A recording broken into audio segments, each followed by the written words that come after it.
In this video, I'm going to be talking about how to get rid of night feeds or how to remove them. Sometimes people do ask, can I remove them cold turkey? And other parents want to know, what am I going to see when I take them away? Because I'm scared. It could be something that you've been doing for a really long time. So of course it's quite daunting because you're going to be wondering, how's my child going to react?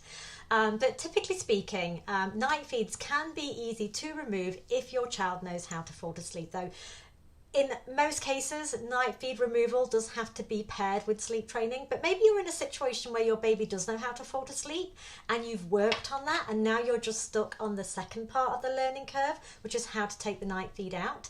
It's a very, very similar strategy, whether it's a breastfed baby or whether it's a bottle fed baby. It's all going to be coming down to reducing down either how long that breastfeed is for or how many ounces of milk you're offering.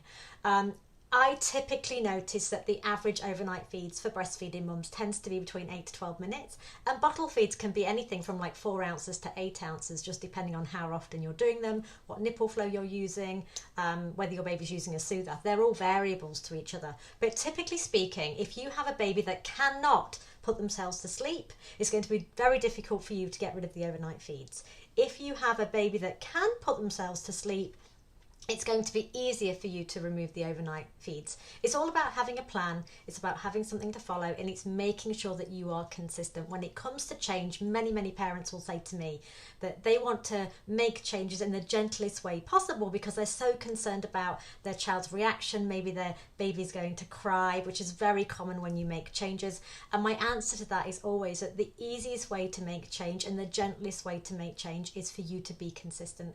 If for any baby or for any infant, if the parent keeps changing their response or if the parent keeps changing the rules, the child's never going to really understand what it is that we're trying to teach them. So consistency is key. And the thing with being consistent is it's hard. You know, at 2 a.m, it's really hard to be consistent. But you can remove night feeds. And if your baby does not know how to fall to sleep, you are going to have to actually remove them as part of a sleep training process.